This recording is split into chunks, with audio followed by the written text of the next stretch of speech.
이름은 아름다웠습니다. 그린 팰리스, 초록빛 궁전이라는 뜻이었지요. 하지만 정작 이 아파트 단지의 초록이라고는 거의 남아있지 않았습니다. 회색 콘크리트, 회색 아스팔트, 회색 유리창들. 아침이면 수백 명의 사람들이 건물 밖으로 쏟아져 나왔습니다. 누구도 서로 눈을 마주치지 않았습니다. 엘리베이터 안에서는 모두가 휴대폰 화면만 내려다봤고 복도에서 마주치면 고개를 돌려 지나가기 바빴습니다. 각자의 삶이 너무 팍팍했습니다. 아니, 어쩌면 각자의 외로움이 너무 무거웠는지도 몰랐습니다. 그린 팰리스에는 저마다의 사정이 있었습니다. 9층의 고3 수험생은 매일 새벽 2시가 넘어서야 집으로 돌아왔습니다. 축 늘어진 어깨에는 문제집보다 더 무거운 불안이 매달려 있었습니다. 4층의 젊은 세댁은 점점 커튼을 열지 않는 날이 많아졌습니다. 누군가와 통화하는 목소리도 들리지 않았고 음식 냄새조차 나지 않는 날이 이어졌습니다. 12층의 중년 남자는 한때 작은 회사를 운영했지만 사업이 무너진 뒤부터 하루 종일 슬리퍼를 끌고 편의점만 오갔습니다. 그리고 경비실에는 최 씨가 있었습니다. 72살, 최정원 씨. 입주민들에게 그는 그저 경비 아저씨였습니다. 택배 보관해주는 사람, 분리수거 날짜 알려주는 사람, 주차 민원 받아주는 노인. 누군가는 반말을 했고 누군가는 사람 취급조차 하지 않았습니다. 경비 아저씨, 택배 왜 아직 안 왔어요? 최 씨, 지하 주차장 또 시끄럽던데 순찰 제대로 안 해요? 분리수거 좀 똑바로 봐요. 냄새 올라오잖아요. 최 씨는 늘 같은 말로 답했습니다. 죄송합니다. 확인해 보겠습니다. 불편드려 죄송합니다. 낡은 경비복, 기름때가 밴 장갑, 몇 번이나 덧댄 흔적이 남은 군화. 최 씨는 항상 고개를 숙였습니다. 사람들은 그런 그를 보며 당연하다는 듯 지나갔습니다. 아파트는 늘 시끄러웠습니다. 층간소음으로 싸우는 부부, 주차자리 때문에 소리 지르는 남자들, 관리사무소 문을 쾅 닫고 나가는 입주민들. 어느 날은 새벽 1시에 15층과 16층 주민이 복도에서 서로 삿대질을 하며 싸우기도 했습니다. 애를 어떻게 키우길래 밤마다 뛰게 합니까? 그럼 애를 묶어 놓으라는 거예요? 최 씨는 그 한가운데 서서 연신 허리를 숙였습니다. 죄송합니다. 제가 다시 말씀드리겠습니다. 하지만 누구도 그의 말을 제대로 듣지 않았습니다. 사람들은 화가 나 있었고 지쳐 있었고 서로에게 너무 무심했습니다. 그럴수록 최 씨는 더 조용해졌습니다. 낮에는 경비실 한 구석에 앉아 오래된 보온병에 미지근한 커피를 마셨고 밤에는 말없이 순찰을 돌았습니다. 그리고 밤 11시가 넘어가면 아무도 모르게 지하 3층으로 내려갔습니다. 지하 3층은 입주민들도 잘 내려가지 않는 곳이었습니다. 오래된 창고들과 사용하지 않는 시설들이 몰려 있었고 조명도 어두웠습니다. 콘크리트 벽에는 습기가 차 있었고 오래된 먼지 냄새가 났습니다. 하지만 그 구석 어딘가에는 아주 희미한 빛이 들어오는 작은 환기창이 하나 있었습니다. 최 씨는 매일 그곳으로 향했습니다. 낡은 군화 소리가 조용한 지하에 천천히 울렸습니다. 터벅, 터벅. 그의 손에는 늘 작은 물조리개 하나가 들려 있었습니다. 그리고 어느 순간부터였을까요? 지하 3층 어딘가에서 아주 희미하게 풀냄새가 나기 시작했습니다. 콘크리트 냄새밖에 없던 그 공간에서 누군가는 그냥 지나쳤고 누군가는 대수롭지 않게 여겼습니다. 하지만 어떤 사람들은 그 냄새를 맡고 잠시 걸음을 멈추기도 했습니다. 마치 오래전 잊고 살던 계절을 떠올리는 사람처럼. 최 씨는 아무 말도 하지 않았습니다. 그저 오늘도 지하 3층으로 내려갔습니다. 아무도 모르는 비밀을 품은 채로 사건은 11월의 어느 늦은 저녁부터 시작됐습니다. 부녀회장 박 씨가 지하 주차장을 지나가던 날이었습니다. 장보기를 마치고 엘리베이터 쪽으로 걸어가던 그녀는 순간 이상한 것을 발견했습니다. 지하 3층 가장 안쪽, 거의 사용하지 않는 창고 구역 근처에서 희미한 빛이 새어나오고 있었던 겁니다. 처음에는 전등이 고장 난 줄 알았습니다. 하지만 가까이 갈수록 느낌이 달랐습니다. 형광등 특유의 차가운 빛이 아니었습니다. 따뜻하고 부드러운 색이었습니다. 마치 해질 무렵 창문 사이로 들어오는 햇살 같은 빛, 그리고 이상한 냄새가 났습니다. 흙 냄새, 젖은 나무 냄새, 어딘가 숲속을 떠올리게 하는 풀 냄새. 박 씨는 순간 소름이 돋았습니다. 지하 주차장에서 그런 냄새가 날 리 없었으니까요. 문은 굳게 잠겨 있었습니다. 안쪽에서는 아주 희미하게 물 흐르는 소리까지 들렸습니다. 졸졸졸. 박 씨는 급히 뒤로 물러났습니다. 그리고 다음 날 아침, 그 소문은 아파트 전체로 퍼졌습니다. 지하 3층에서 이상한 냄새 난대. 누가 몰래 숨어 사는 거 아니야? 경비 아저씨가 뭔가 숨겨놓은 거래. 소문은 점점 커졌습니다. 누군가는 도둑질한 물건을 숨긴 거라고 했고, 누군가는 폐지를 모아놓은 거라고도 했습니다. 사람들은 진실보다 상상을 더 빨리 믿었습니다. 특히 그 상대가 힘없는 노인일 때는 더 쉬웠습니다. 오전 10시쯤 입주민 대표와 관리소장이 경비실로 찾아왔습니다. 두 사람의 표정은 단단히 굳어 있었습니다. 최 씨는 그 얼굴을 보는 순간 이미 모든 걸 눈치챘습니다. 관리소장이 먼저 입을 열었습니다. 최 씨, 지하 3층에서 뭐 하시는 겁니까? 최 씨는 잠시 입술을 움직였지만 아무 말도 하지 못했습니다. 입주민 대표가 목소리를 높였습니다. 공동구역을 개인적으로 사용하면 어떡합니까? 규정 위반인 거 모르세요? 최 씨의 손끝이 아주 작게 떨렸습니다. 기름때가 묻은 낡은 장갑 위로 핏줄이 가늘게 드러났습니다. 죄송합니다. 최 씨가 조용히 말했습니다. 곧 정리하겠습니다. 하지만 그 말은 사람들을 더 화나게 만들었습니다. 정리가 문제가 아니잖아요. 관리소장이 목소리를 높였습니다. 도대체 거기서 뭘 하신 거냐고요? 경비실 밖을 지나가던 입주민들도 하나둘 발걸음을 멈췄습니다. 사람들은 슬쩍 안을 들여다보며 수군거렸습니다.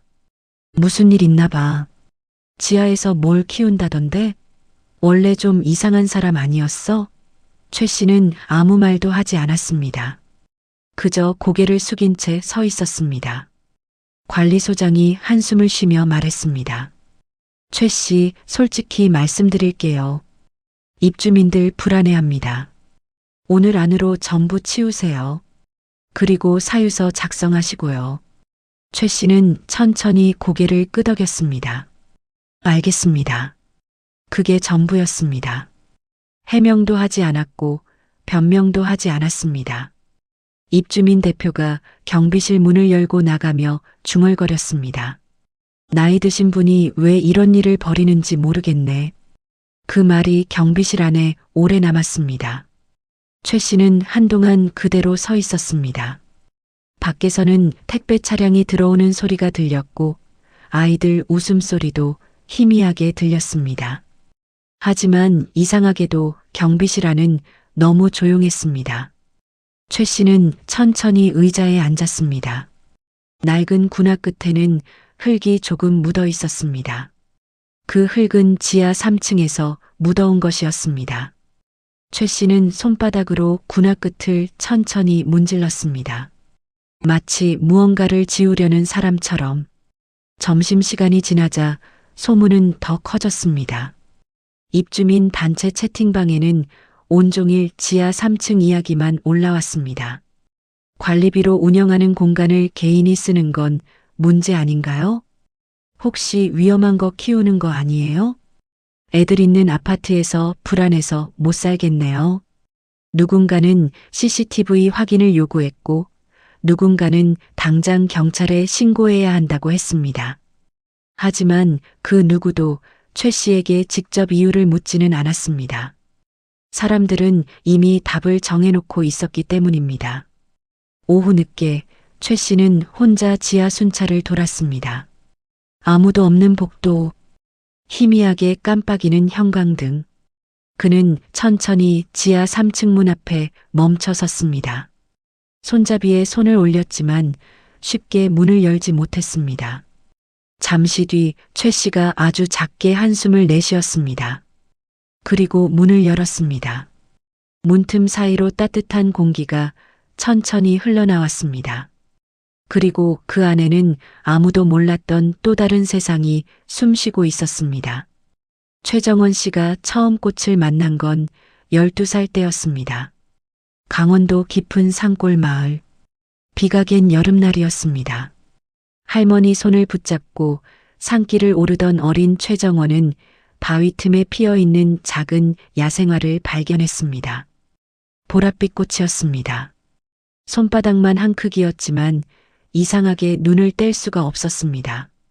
최정원은 한참 동안 그 꽃 앞에 쪼그리고 앉아 있었습니다. 그리고 훗날 누군가 물었습니다. 왜 식물학자가 되셨어요? 그때 최정원 씨는 이렇게 대답했습니다. 꽃은 말이 없는데도 사람 마음을 움직이더군요. 그는 결국 식물학자가 됐습니다. 국립수목원에서 35년 동안 일했습니다. 멸종위기 식물 복원 전문가. 남들이 관심도 주지 않는 풀 한 포기, 꽃 한 송이를 살려내는 일이 그의 평생 직업이었습니다.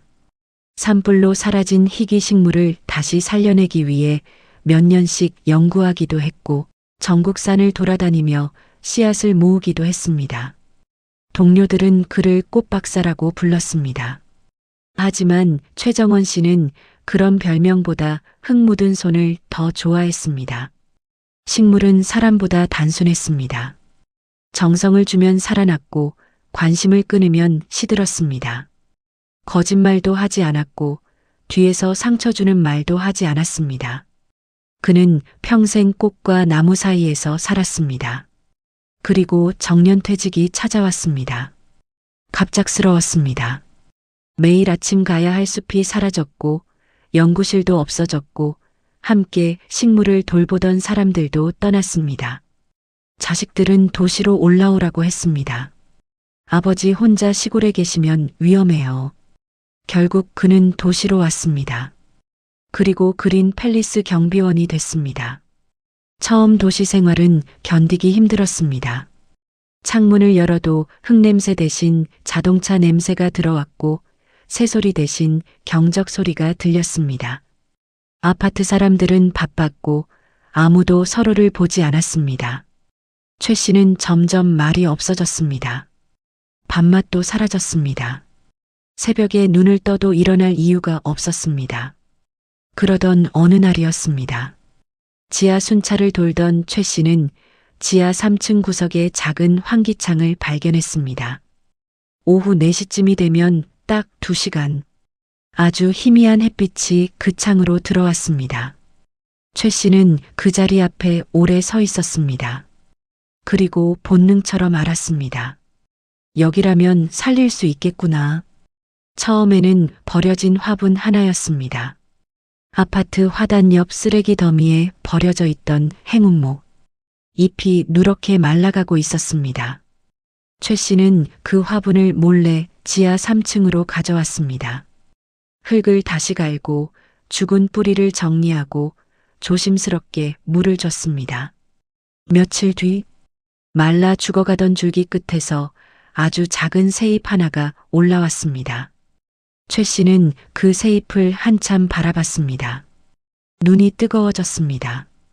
그게 기쁨인지 외로움인지 자신도 알 수 없었습니다. 하지만 오랜만에 살아있다는 느낌이 들었습니다. 그날 이후 최 씨는 하나씩 식물을 늘려갔습니다. 버려진 화분, 시들어가는 난초, 꽃이 진 뒤 버려진 화초들. 사람들은 쓸모없다고 버렸지만 최 씨의 손을 거치면 다시 살아났습니다. 그리고 어느 순간 지하 3층은 작은 정원이 되어가기 시작했습니다. 최 씨는 퇴근 후에도 집에 가지 않고 정원에 머물렀습니다. 낡은 라디오를 가져다 놓고 클래식을 틀어두었습니다. 식물들은 음악을 좋아했습니다. 아니, 정확히는 최 씨가 그렇게 믿고 있었습니다. 작은 플라스틱 통으로 물기를 만들었고 깨진 타일 조각으로 화단 경계를 꾸몄습니다. 콘크리트뿐이던 공간에 점점 초록이 차올랐습니다. 그리고 그 정원을 발견하는 사람들이 생기기 시작했습니다. 어느 겨울 새벽이었습니다. 최 씨가 물을 주고 있는데 인기척이 들렸습니다. 뒤를 돌아보니 구충 수험생이 서 있었습니다. 새벽 1시, 지친 얼굴이었습니다. 아이는 조심스럽게 물었습니다. 아저씨 여기 뭐예요? 최 씨는 잠시 망설이다가 말했습니다. 꽃 키우는 곳이야. 들어와 볼래? 아이는 말없이 안으로 들어왔습니다. 그리고 1시간 동안 아무 말도 하지 않고 식물들만 바라봤습니다. 돌아가기 전 아이가 작은 목소리로 물었습니다. 이 꽃 이름이 뭐예요? 최 씨는 꽃 이름을 알려주었습니다. 어디서 자라는지, 언제 꽃이 피는지, 왜 추운 겨울을 견디는지. 아이는 처음으로 조금 웃었습니다. 그 뒤로 아이는 매일 지하 3층에 내려왔습니다. 4층 새댁도 어느 날 우연히 정원을 발견했습니다. 며칠째 커튼도 열지 못하던 날이었습니다. 최 씨는 아무것도 묻지 않았습니다. 그냥 작은 의자 하나를 내어주고 따뜻한 차를 건넸습니다. 새댁은 꽃들 사이에 앉아 한참을 울었습니다. 12층 중년 남자도 술 냄새를 풍기며 내려온 적이 있었습니다. 사업 실패 후 처음으로 누군가와 조용히 앉아 있었던 밤이었습니다. 최 씨는 그에게도 아무것도 묻지 않았습니다. 그냥 함께 흙을 만졌습니다. 말 대신 흙냄새와 풀냄새가 그 자리를 채웠습니다. 며칠 뒤 그 남자는 커피 2캔을 들고 다시 내려왔습니다. 아저씨, 저도 뭐 좀 도와드릴까요? 최 씨는 그 말에 작게 웃었습니다. 그는 자신이 대단한 일을 하고 있다고 생각하지 않았습니다. 그냥 꽃을 살렸을 뿐이었습니다. 그냥 누군가 쉴 수 있는 자리를 만든 것 뿐이었습니다. 하지만 누군가에게 그곳은 숨 쉴 수 있는 유일한 공간이 되어가고 있었습니다. 결국 관리사무소는 강제로 지하 3층 문을 열기로 결정했습니다. 오늘 확실하게 정리합시다. 입주민 대표가 단호하게 말했습니다. 부녀회장 박 씨도 고개를 끄덕였습니다. 공동구역을 저렇게 쓰게 놔두면 안 되죠. 사람들은 이미 결론을 내려놓고 있었습니다. 불법 창고, 쓰레기 더미, 혹은 이상한 물건을 숨겨놓은 공간. 누구도 그 안을 직접 보지 않았지만 모두가 이미 상상 속에서 최 씨를 문제 있는 노인으로 만들어버린 상태였습니다. 오후 3시 관리소장이 마스터키를 들고 지하 3층으로 내려갔습니다. 입주민 대표와 부녀회장, 그리고 구경하려 따라온 주민들까지 뒤를 따랐습니다. 형광등이 희미하게 깜빡이는 복도, 축축한 콘크리트 냄새. 누군가는 코를 찡그렸고 누군가는 휴대폰 카메라까지 켜고 있었습니다. 관리소장이 문 앞에 섰습니다. 철컥. 낡은 문이 천천히 열렸습니다. 그리고 그 순간 사람들이 움직임을 멈췄습니다. 가장 먼저 들린 건 물소리였습니다. 졸졸졸. 작은 시냇물처럼 맑은 물 흐르는 소리. 플라스틱 물통과 낡은 호스로 만든 작은 인공 분수에서 물이 흐르고 있었습니다. 그리고 공기가 달랐습니다. 지하 주차장의 탁한 냄새가 아니었습니다. 젖은 흙냄새, 풀잎 냄새, 꽃향기. 사람들은 본능적으로 숨을 들이마셨습니다. 눈앞에는 믿기 어려운 풍경이 펼쳐져 있었습니다. 버려진 창고 공간이라고 생각했던 곳에는 수십 개의 식물들이 빼곡하게 자라고 있었습니다. 초록빛 잎들이 층층이 공간을 채우고 있었고 환기창으로 들어오는 오후 햇살이 잎사귀 위에서 반짝이고 있었습니다. 넝쿨 식물은 천장을 따라 길게 뻗어 있었고 작은 꽃들은 콘크리트 틈 사이에서도 조용히 피어 있었습니다. 구석에는 낡은 나무 의자 2개가 놓여 있었습니다. 그리고 오래된 라디오에서는 잔잔한 클래식 음악이 흘러나오고 있었습니다. 아무도 말을 하지 못했습니다. 부녀회장 박 씨의 입술이 천천히 벌어졌습니다. 이걸 혼자 다 만든 거예요? 관리소장도 순간 말을 잃었습니다. 입주민 대표는 괜히 헛기침만 했습니다. 그때 뒤에서 누군가 목소리를 냈습니다. 철거하면 안 돼요. 모두가 돌아봤습니다. 9층 수험생이었습니다. 늘 고개 숙이고 다니던 그 아이가 가방을 맨 채 서 있었습니다. 아이는 떨리는 목소리로 말했습니다. 저 여기 자주 왔어요. 사람들이 웅성거리기 시작했습니다. 아이는 계속 말을 이었습니다. 저 작년에 정말 힘들었거든요. 목소리가 점점 떨렸습니다. 공부가 너무 힘들어서 죽고 싶다는 생각도 많이 했어요. 순간 공기가 얼어붙었습니다. 아이는 울음을 참으며 말했습니다. 근데 여기 오면 숨이 쉬어졌어요. 최 씨를 바라보며 아이가 말했습니다. 아저씨가 꽃 이름 알려주셨거든요. 꽃은 겨울 지나면 다시 핀다고. 아이는 결국 울음을 터뜨렸습니다. 4층 세댁도 조용히 고개를 숙였습니다. 누군가는 그녀가 우는 걸 처음 본다고 생각했습니다. 12층 중년 남자는 말없이 벽 쪽만 바라보고 있었습니다. 최 씨는 정원 가장 구석에 서 있었습니다. 낡은 경비복, 기름때 묻은 장갑, 늘 보던 초라한 모습 그대로였습니다. 그런데 이상하게도 사람들은 그를 이전과 다르게 보기 시작했습니다. 누군가는 처음으로 최 씨 얼굴의 주름을 자세히 보았습니다. 누군가는 그의 손등에 난 상처들을 발견했습니다. 그 손으로 이 정원을 만들었구나. 그 손으로 죽어가던 식물들을 살렸구나. 그리고 어쩌면 사람들 마음도 조금씩 살리고 있었구나. 부녀회장 박 씨가 천천히 주변을 둘러봤습니다. 그녀는 며칠 전까지 이 공간을 당장 없애야 한다고 말하던 사람이었습니다. 하지만 지금은 차마 그런 말을 꺼낼 수가 없었습니다. 라디오에서는 조용한 클래식 선율이 계속 흐르고 있었습니다. 최 씨는 작은 화분 하나의 잎을 조심스럽게 정리하고 있었습니다. 마치 세상에서 가장 소중한 것을 만지는 사람처럼. 그 모습을 보던 입주민들 사이에서 더 이상 비난하는 목소리는 나오지 않았습니다. 대신 아주 긴 침묵만이 지하 3층을 가득 채우고 있었습니다. 그리고 그 침묵 속에서 사람들은 처음으로 깨닫기 시작했습니다. 이 삭막한 아파트에서 가장 따뜻한 공간이 어디였는지를. 정원이 공개된 뒤 그린 팰리스는 조금씩 달라지기 시작했습니다.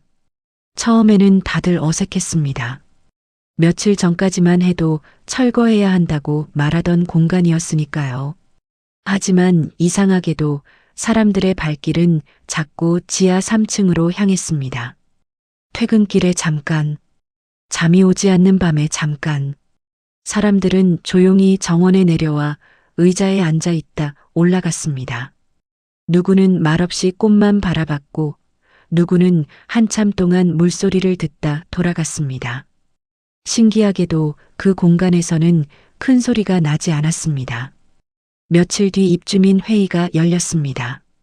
입주민 대표가 조심스럽게 입을 열었습니다. 지하 3층 정원 정식으로 운영하는 건 어떻겠습니까?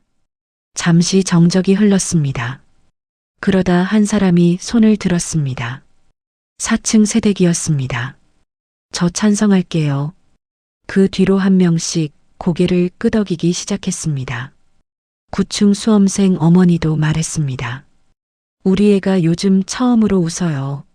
12층 중년 남자도 작게 말했습니다. 그 공간 없었으면 저도 버티기 힘들었을 겁니다. 결국 사람들은 돈을 모으기 시작했습니다. 누군가는 조명을 기부했고 누군가는 새 화분을 가져왔습니다.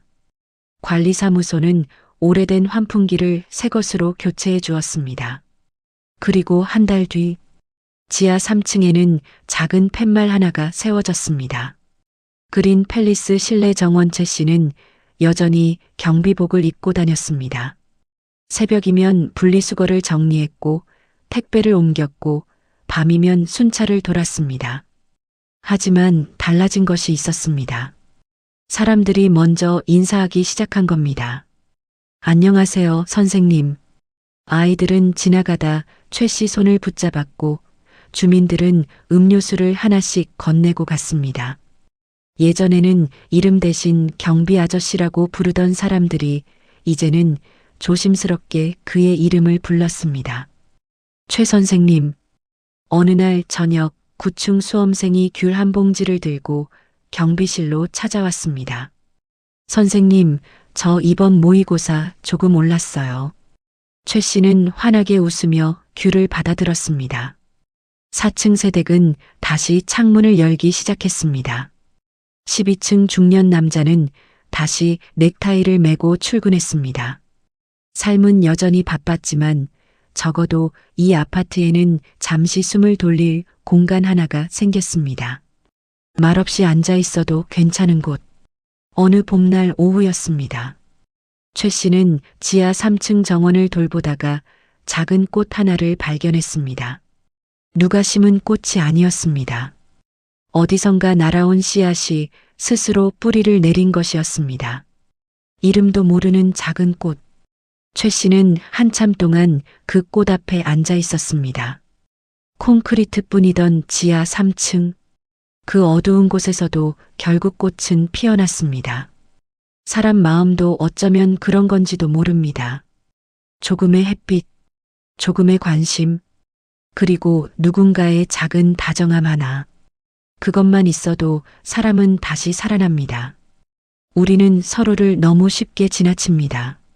하지만 오늘 당신 곁에도 조용히 누군가의 마음을 살리고 있는 사람이 있을지 모릅니다. 부디 너무 늦기 전에 한 번쯤 따뜻하게 바라봐 주세요. 가장 어두운 곳에서도 꽃은 피어납니다. 당신의 마음만 준비되어 있다면요. 지금까지 함께 해주셔서 감사합니다.